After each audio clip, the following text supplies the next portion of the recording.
Pernyataan Kepala PNPB yang menyatakan bahwa banjir di Sumatera hanya ramai di media sosial telah membuat rakyat terluka di tengah banjir bandang gempa yang terjadi di 3 provinsi, Aceh, Sumatera Utara, dan Sumatera Barat. Kenapa status bencana nasional belum ditetapkan? Apakah sudah keluar statement dari Presiden Prabowo? Teman-teman sekalian, ini yang perlu kita bahas. Kenapa belum ditetapkan sebagai status bencana nasional? Oke, kalian simak video ini supaya tidak gagal paham. Oke, kita mulai dengan Bismillahirrahmanirrahim.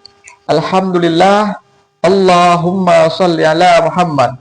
Teman-teman sekalian, hari ini kita bersyukur masih diberi kesempatan untuk membahas fenomena-fenomena yang terjadi, khususnya pernyataan Kepala BNPB yang menyatakan bahwa ini belum ditetapkan sebagai bencana nasional karena ramenya hanya di media sosial, artinya di TikTok, YouTube, Facebook, dan sebagainya.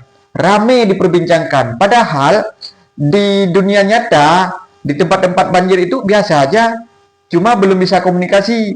Itu pernyataan yang menyakiti hati seluruh rakyat yang lagi musibah, karena mereka betul-betul terdampak musibah. Teman-teman, pernyataan ini jika didengar oleh Presiden, maka akan menjadi teguran kepada Kepala BNPB. Kenapa saya bilang begitu? Kita pasti ingat ketika demonstrasi DPR, karena ulah dan kata-kata daripada beberapa wakil rakyat.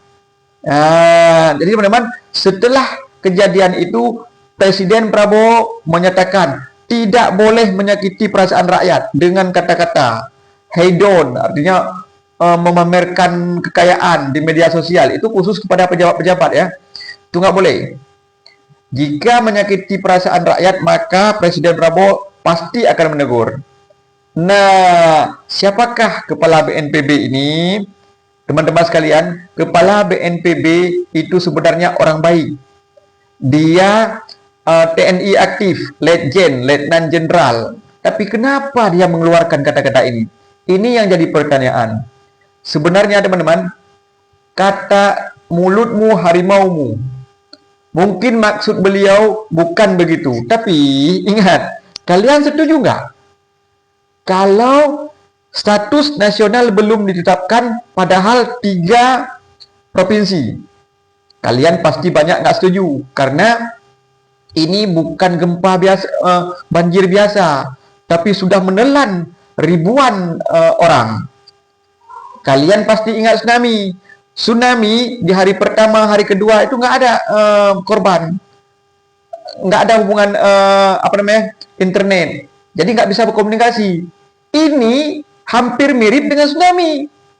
Bahkan Muzakir Manaf sebagai Gubernur Aceh itu mengatakan ini tsunami kedua. Teman-teman, di Aceh ada yang kehilangan kampung. Nah, udah tenggelam lah kampungnya. Ada dua kalau nggak salah, 2 kampung udah tenggelam itu.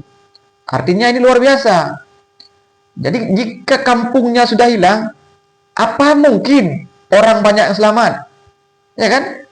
Pasti banyak juga yang sudah kehilangan nyawa, cuma belum terdata.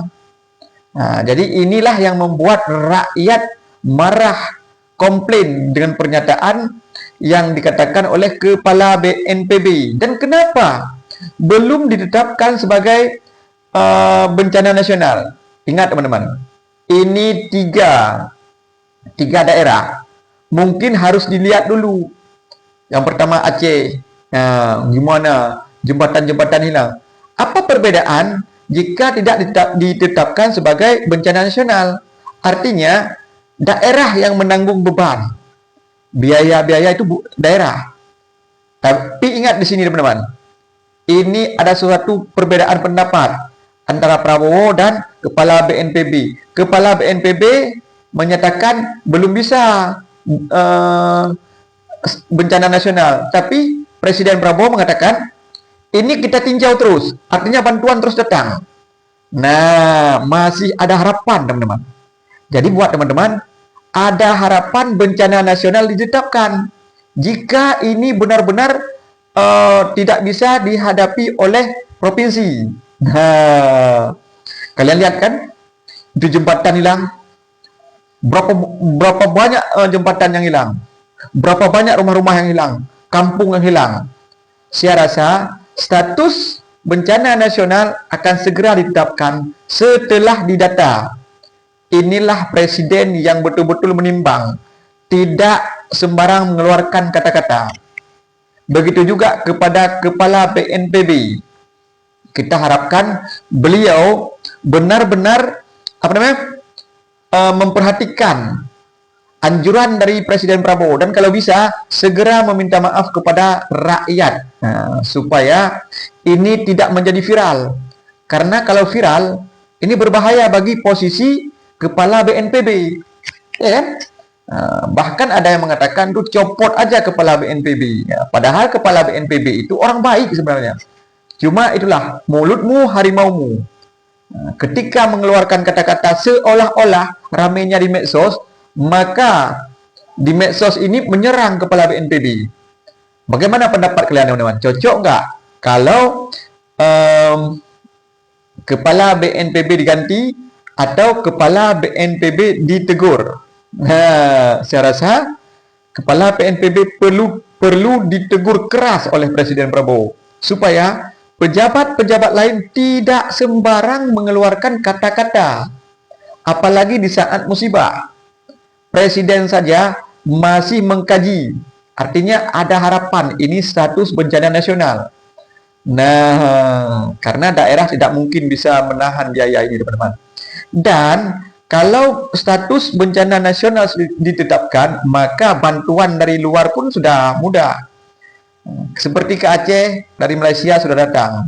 Dan Gubernur Aceh mengatakan ada bantuan yang ditawarkan dari Eropa, Prancis, Amerika Serikat, dan sebagainya. Apakah jika status bencana nasional belum ditetapkan, bantuan-bantuan itu tidak boleh masuk? Ini jadi pertanyaan teman-teman. Nah, siapa yang bisa menjawab? Silahkan di kolom komentar teman-teman. Oke? Jadi teman-teman, pernyataan Kepala BNPB telah menyakiti hati rakyat banyak. Ini berbahaya jika beliau tidak segera minta maaf kepada rakyat. Bahkan posisi beliau itu terancam. Nah, ini berbahaya teman-teman. Jadi kita harap kepala BNPB untuk segera meminta maaf. Karena tidak ada manusia yang sempurna. Jadi saya akhiri. Wassalamualaikum warahmatullahi wabarakatuh.